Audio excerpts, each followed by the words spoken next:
Hey, I'm Mike, and you're watching Real Black, and today we have a very special guest, a Philly native, Philly boy, so to speak, who just came back last night here to bring his feature film that he produced to the Kimmel Center, Gerald Webb. Thank you for having me. And the film is A House Is Not a Home. So I thought it was the story of Luther Vandross. Yes, the Luther Vandross. Yeah, I mean, that was part of the hook, was the title's memorable from day one because Luther Vandross made A House Is Not a Home, popular song. And the funny thing is, like, people sang that song before him, but for us, that's Luther's song. Like, Luther might as well have written that song because when you say House Is Not a Home, we say, oh, Luther Vandross. Welcome, Mr. and Mrs. Williams. Pleasure. Well, come on in. So? It's not too bad. Well? We'll take it.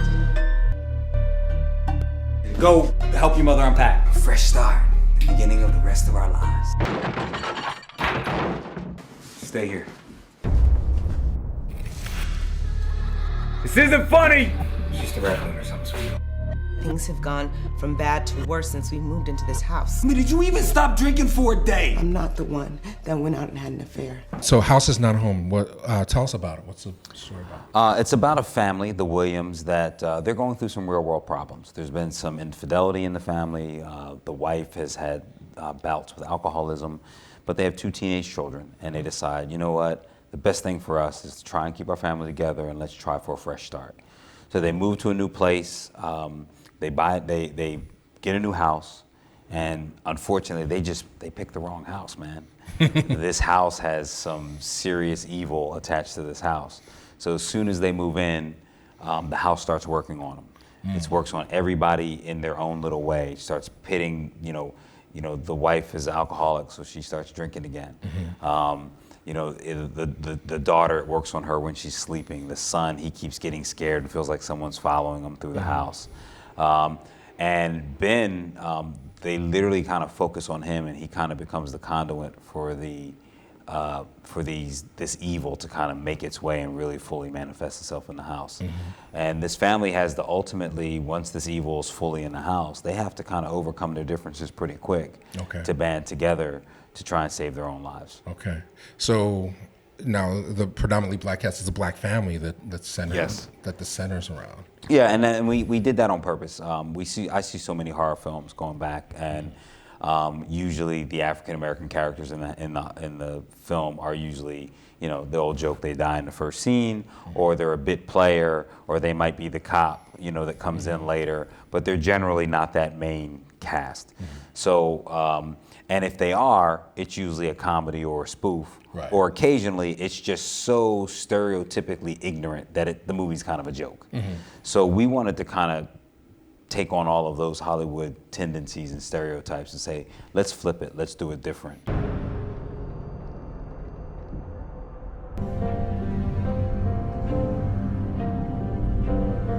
Help me, Daddy!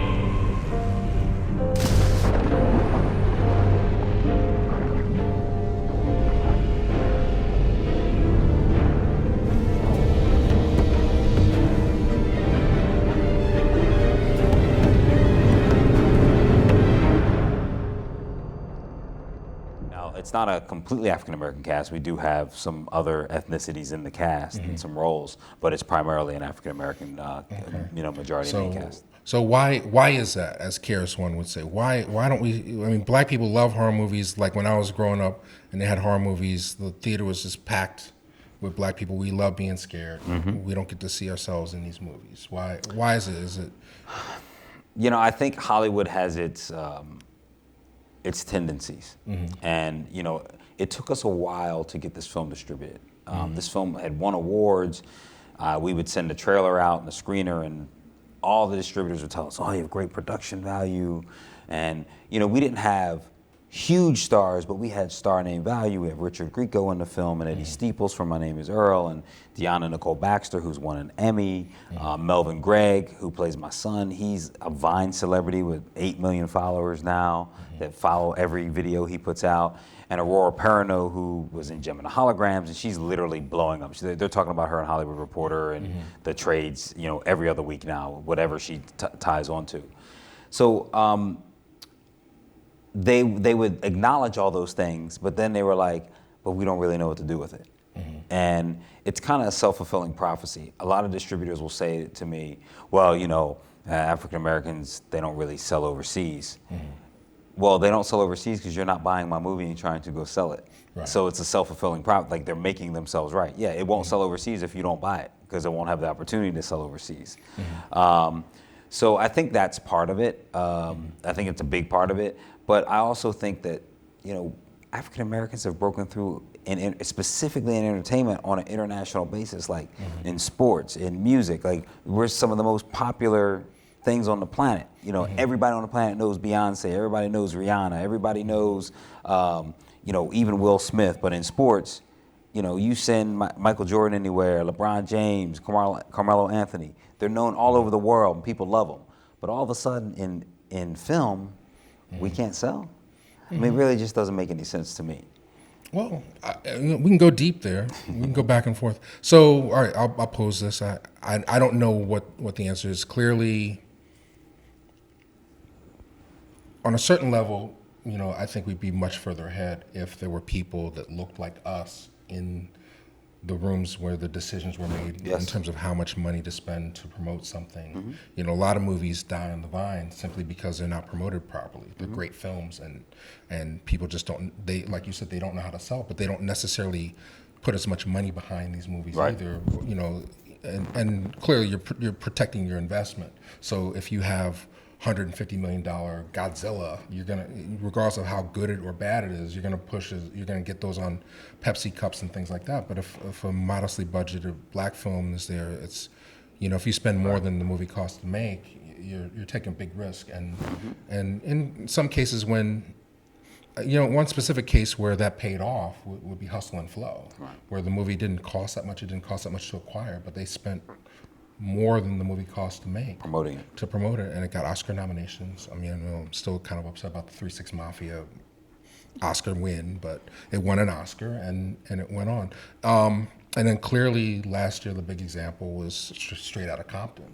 You know, so that, I think that alone dispels any proof that, and that's black directed, black produced, black star, black cast, you know, white writers, but you know, can't have everything. You know, so but here's the thing: I'm all for collaboration. I think we have to create opportunity, but creating opportunity doesn't mean, I don't want to be exact opposite, saying exclude everybody else. So I mean, like, my business partner Christopher Ray, he's Caucasian, but he gets it. When we decided to do this movie, he said, hey, let's do this. I got this idea. Let's do this haunted house movie. And I was like, cool. And I was like, let's do this with African American cast. And we talked about it for a minute. And I said, name the last movie that you saw that had African American cast that wasn't a comedy. And he's like, man, that's brilliant. And he's like, I'm down. And you know, but to be honest with you, like, that's my business partner. This movie that is such a breakthrough for diversity and for African Americans doesn't happen if my Caucasian partner doesn't get it and isn't down for it. It doesn't happen if, you know, in that case, our writers were all white. Okay. Do you know what I mean? But we did do a little trick. I didn't tell them that the film was going to be African American cast because I didn't want it to be written like as a Good Times episode. Exactly. Yeah. So, but you know, so we had a very mixed crew. Like, our stunt coordinator is African American. You know, our writers were white. Our UPM was a female, but she was white. But my thing is, I want to give all kinds of people opportunity, and I'm not going to exclude people just how other people want to exclude us, because I think that's more of the same. Well, I mean, back to your original point, I think it's there's a lot of, well, first off, I mean, how deep white supremacy runs around the planet is crazy. Like, you know, like, there, for whatever images of black people you get, it's just counterbalanced so much by, you know, it's how the world is shaped visually and through media. So I think black entertainers, you know, well, we were allowed to participate in sports a lot longer than we have in filmmaking. And also we've been allowed to participate in music for a long time. And a lot of the escape from slavery was the fact that if you could dance, you could get out picking cotton that day. Oh, come up to the big house and dance for us. Right. So that's an image that they're very safe seeing us as. But when you talk about film, like there's subtle things that can happen within a film where you have to graft your perception, your emotions into the characters that you're seeing on screen, and that's very dangerous. Very dangerous to a lot of people, I think. So.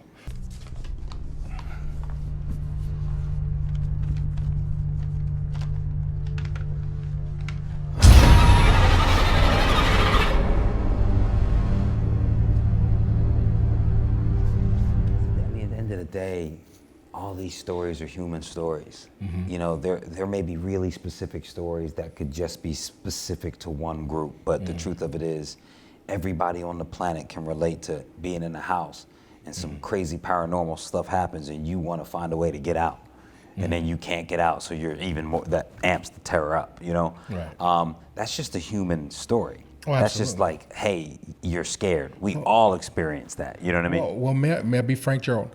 I'm looking to come. I don't care if any white people come see your movie. I really don't. But the most important thing to me is the fact that black people, because you made the effort, have a chance to see themselves in that human situation where it's not subjected. I mean, we get enough of the victimization and things through the news and social media, and where do we get a chance to escape? Where do we get a chance to be the hero? Well, what I'll say is I want as many African Americans as possible to see it and identify with it, and I want the next generation of filmmakers to see it and go, wow, because I saw that, I can do that. I can be on camera, I can be a director, I can get a film. So I want that, but I also, believe it or not, I want everybody to see it. You know why? Because that's part of the, at least in this country, with our social experiment that we call the United States of America, part of how we make things happen is in unity and in unison. So it's great, yeah. It's almost like how they politically, when they talk about pulling yourselves up by your bootstraps and do all that. Well, and I get the coding that's in a lot of that. But yeah, there's a part of that where we got to pull our bootstraps up and we got to go to work. But at the end of the day, we also, in many ways, to be successful in this country, we have to at some point have partnership with people of all other kinds. And it doesn't happen without it. Right, it doesn't happen without it. So part of what I want them to see, I want them to see the movie because I want them to see, wow, this is well acted, this is well produced, this is well directed, and look, and I can relate to these stories, because if they can relate to this story and what this family feels, that will get those people behind the scenes to greenlight more of these movies. Well, I'm with you completely. Yeah, clearly, Straight Outta Compton doesn't sell $160 million worth of tickets solely on the backs of black folks. But as a black producer, as an entrepreneur, I just want enough of an interest in this type of storytelling so that there's no need to compromise. Like you said, when the script was written, you had to play a trick in order to push your vision through in a way, or have it not compromised in a sense. And I think, you have to play the game. You have to do certain things to make the movie commercial and palatable to the mainstream. But at the same time, I just feel that, at a certain scale, there should be enough people that look like the people in the movie to support the movie and make you whole, and then you don't necessarily have to, throw in superfluous characters in order to make the movie, like we had a big thing earlier this year about the whole Miles Ahead situation. That movie didn't cost so much money where they needed to inject fake characters in the storyline.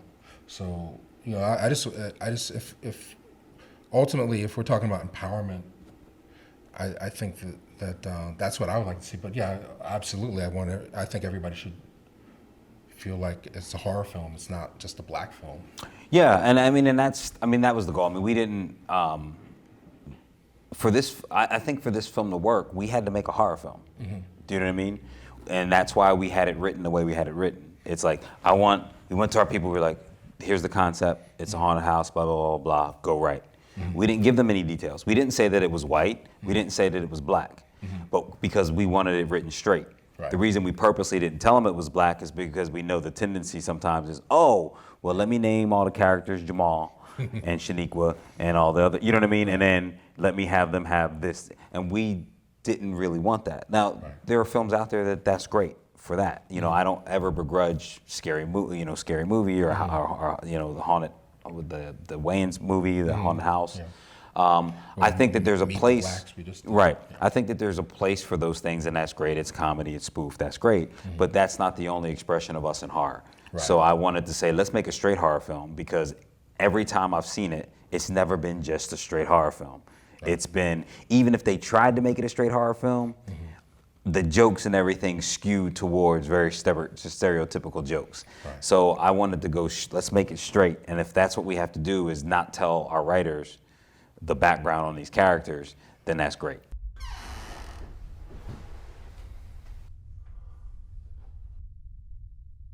There's something in this house, and we think we know how to get rid of it. Something here. This is our house! Go and don't come back!